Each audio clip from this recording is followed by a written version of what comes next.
Well, good evening, ladies and gentlemen, and welcome to another edition of Seeing Beyond and Through with Monty. Well, I had a subscriber who sent me this information about the actress Zendaya. And those of you who've been following me know that I did a video about Zendaya. Well, she was included in a Thandie Newton video. It was, the title was How Thandie Newton Undermined Light-Skinned Actresses. And basically, I was stating that she pretty much attributed all of this success to being light-skinned. And that is, in fact, undermining, because it's kind of saying that other than my light skin, I don't have too much else going for me. So that was the crux of that particular video, but you can go back there and watch it. But I'm doing a video today about Zendaya and some problematic statements in which she made. But before I go on with this particular video about Zendaya, I want you guys to take a trip down memory lane,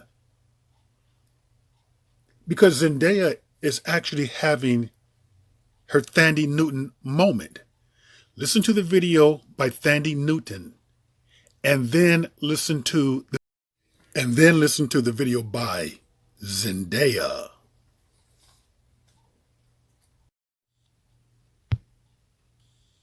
I've wanted so desperately to apologize every day to darker skinned actresses, to say, I'm sorry that I'm the one chosen. My mama looks like you.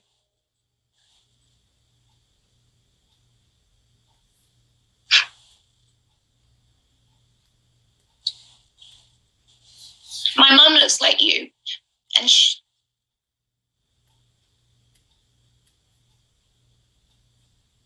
it's been very painful to have women that look like my mum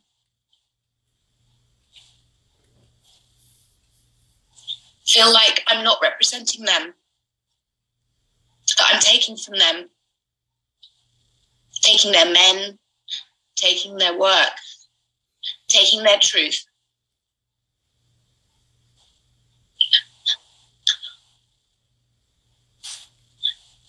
I didn't mean to, you know. For my entire community, you know what I'm saying? Like, as a black woman, as a light-skinned black woman, that's important that I say, listen, I'm using my privilege and my platform to show you how much beauty there is in African American community, how much more.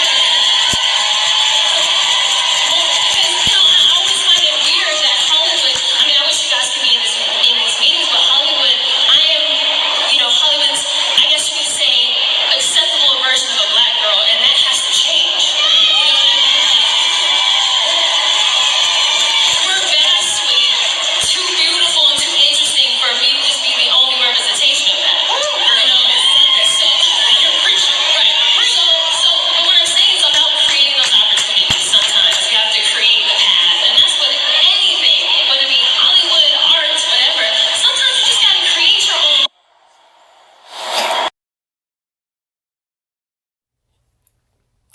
So you heard that. And if you would have paid attention, you heard two biracial actresses almost saying the same thing, or saying things that are very similar. So the question would be, what would make these two biracial actresses, who both consider themselves to be black, light-skinned black women, say similar things? See, I have a theory with this here, and the theory kind of goes back to childhood, because we know that within childhood, lighter-skinned children are given a lot of compliments. I mean, they're given a lot of adoration. They're given a lot of praise, simply because they're light-skinned. And if they have a certain hair texture, it's going to be heaped upon them even more so. So I think I'm sure they grew up with that. And plus, by these being women, what tends to happen with colorism within the black community is that for women, it stays put. It stays put way up until adulthood. For men, it dissipates. Colorism primarily benefits light-skinned women more so than men. And I think a lot of times what these women are doing is that they're making the big mistake in thinking that the white community sees color or coloration the way that black people do. And they somehow believe that the white community will respond to them being light skinned like the black community does. These types of women, even with this type of hair texture that's going to be admired way into adulthood, is the same type of hair texture that many black women wear in wigs and things like that. You don't see black women, for the most part, going into shops and stealing wigs, which we have seen that are of kinkier hair texture. No, they tend to get the hair texture like these women have. We know that black men fawn all over these types of women, these mixed exotic types. So I think that is the big mistake in which they are making. Now, I'm going to address some things that Zendaya stated that's false. But here's a statement that she said. Zendaya spoke about going to roles that are meant for white actresses in order to not take opportunities from dark-skinned black women. Now, isn't that something? I think to some degree she's harmless, but I do believe she's clueless. And the statement right here, here's the problem with this particular statement. What she's saying, and does she really believe that if she were to just show up, that somehow she would get the role? Does she really believe that her acting ability is far superior than any dark-skinned actress? That her just being in the room, that if you're darker skinned than she, you don't have a chance? Kind of like what she's saying in a way. Like, I'm just so chosen. I'm Hollywood's acceptable version of a black female. That you darker skinned women do not have a chance. And that's absolutely bogus. Again, that stems from childhood, and that stems from her. Usually what happens right here, it is the black side of the family who puffs their head up like that, who make them big-headed. This does not come from the white side of the family, because to most white people, nothing is more beautiful in a baby than a white, blonde-haired, blue-eyed baby. To black folks, it's completely different. And here you have all of these black women right here giving her praise and glory. But what they're not really understanding is that a lot of times these roles that she's going after, first of all, they could be of better quality roles than like black roles. They could be paying more. But when she's stating that she's going after black roles, that is she's going after non-black roles. She's going after roles that white women get. That is because when white producers look at Zendaya, when they look at her, phenotypically, they are probably seeing what I'm seeing and what you're seeing. I'm seeing a white woman. Now, I'm not saying she's not mixed. I'm saying phenotypically, she looks white. So if she looks this white, she's going to be accepted as white. And what she considers privilege or acceptability is nothing more than the very fact that white people, when they look at her, they are going to see a white woman. That's it. Because historically speaking, since slavery, white people wanted nothing to do with biracials. They wanted nothing to do with quadroons, octoroons, mulattoes, and so forth. They would have been appalled to even for a mulatto, octoroon, quadroon to even think and believe that they were somehow close to them by having white blood. So no, they wanted absolutely nothing to do with the types of Zendaya throughout history. And by the way, if this was the case, if she had so much opportunity, if you had so much opportunity by being light skinned like she's claiming, so much opportunity, why not just show up light bright, almost white glory, and just have a great life? If they granted light skinned people such privilege and prompt like some of them claim, why would there ever have been a need to pass? Why not just show up in light skin and have a great life?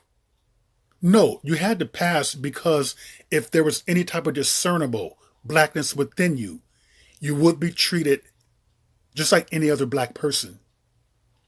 They never really cared for light-skinned people. They never cared for biracials and so forth. That's a myth right there. Right here talks about how prominent Americans that we would have been very surprised who were black. A very good video. By the way, so here's the point right here. These men right here were accepted as being white because they looked white phenotypically. So therefore, they were able to get privileges based upon their whiteness. Some people believe that it's proximity towards whiteness that can grant you privilege. Yeah, if you can pass. If you can pass as white, you will be treated as white. Now, Zendaya tends to be clueless and tone deaf to the very fact that our black queen, the actress that every single black female in Hollywood admires, was a dark-skinned black woman. Cincy Tyson passed away about a year ago, age of 94, I believe. She was what? I mean, 8 shades darker than Zendaya. She's a legend. They didn't choose a light-skinned female to be our legend. Cincy Tyson was our legend. She was our queen. People, she got her jobs, many of her roles, through white Hollywood. See the point in which I'm making? When white people tend to be in charge, they do not have a problem with darker skinned black people. And I want to show you something too. Rest in peace, Cicely. This is Ellen Holly. Ellen Holly is still alive. She's like 4 years younger than Cincy Tyson. She's about 91 now. Ellen Holly was on the show One Life to Live for years. She was a soap actress, and she wrote in her book, One Life, she states that her light skin did not make her life easier. It did not give her privilege. Ellen Holly and Cincy Tyson both starred in a play in 1964. If light skin granted you privilege out of the black community, like Zendaya and other biracial actresses like Thandie Newton wants us to believe, why wasn't Ellen Holly a bigger star or a bigger actress than Cincy Tyson? Most people don't even know who Ellen Holly is. If they like these light skins so much, then Hollywood would be full of the top actors, the top actresses would be of a lighter complexion. That doesn't happen. This woman right here can almost pass for white. This is close proximity towards whiteness. She's not a legend. Well, I think she is. I would say she is a legend. She should be. I mean, soap opera legend, but yes. Very nice lady, by the way. Still alive. By the way, Zendaya tends to forget. We have Viola Davis. We have Angela Bassett, the highest paid black woman on television in history. Dark skin. We have also Regina King, multiple Emmy Award winner and Academy Award winner. She's of a darker complexion. We have Whoopi Goldberg, who won the EGOT. Lupita Nyongo. Would anyone consider Zendaya to be a bigger actress than Lupita? I don't think so. Lupita Nyongo, look, dark-skinned actress. So, when these actresses who are dark-skinned are in the Hollywood realm, are in a realm that is controlled by white folks, coloration is not going to come into play. Unfortunately, I'm going to be honest with you. If Hollywood was controlled by black people, then you would have people like Zendaya or Ellen Holly. It would be a reversal, who would probably be the top actresses. So this is where the actresses are making the mistake at. They're somehow thinking that their privilege extends over to the white community, or that white people look at them and treat them the same way that people within the black community does. And that is not the case at all. Kerry Washington, Gabrielle Union, all working actresses who are very successful. And by the way, the richest actress, entertainer, talk show host is a black female, dark-skinned black female. If Roger King and his partner wanted to, couldn't they have gotten someone lighter? They could have gotten a light-skinned black female. No, but they do not see color the way that black people do. This is what I be trying to stress. Yes, there is such thing as colorism. Colorism does exist. It's very real. But colorism is a caste system within the black community. I know that other communities have colorisms to Indian, Hispanic, but I'm in the black community. I'm speaking of black people. My experience is as a black man. So I'm going to go from the black point of view. Colorism is a caste system within the black community where lighter skinned brethren are treated with preferential and better treatment than their darker skinned counterparts. Colorism tends to extend longer for women than what it does for men. And colorism does benefit all light-skinned children. They're not going to be called the derogatory, harmful names that darker-skinned black children will be called. So Zendaya's statements and beliefs are extremely problematic, and the reason why they're so problematic is because I would hope that darker-skinned actresses do not listen to her. And to me, she comes off as someone, I said she was harmless. I'm on the fence about that. She comes across as someone who tells black women what they want to hear with that little speech right there. It's almost like she's feeding into a need that people want to hear. And she knows how to get applause. It's almost like she wants people to stand up within the black community and heap praise upon her for doing something great. And what is it that she's doing? It could be more destructive than good. I don't know if she's helping, to be honest with you. She's problematic. It's almost like you tend to get a lot of biracial actresses or women, not men. I find that biracial women tend to be more problematic within the black community than biracial men. And I want to do a video about that. But Zendaya's comments are very tone deaf. And by the way, her making it as a light-skinned actress, that has more to do with her parents than anything else. No producer, director, casting agent walked up to little Zendaya when she was like 7 years old and stated that because you're light-skinned, you're almost passable, close proximity towards whiteness, we're going to take you on as a client. This has more to do with the drive, determination, motivation, connection by the parents who knew the right route to go to get their children into entertainment. It was farther solidified by the very fact that she made it as a Disney star, like Raven Simone made it too, as a Disney star.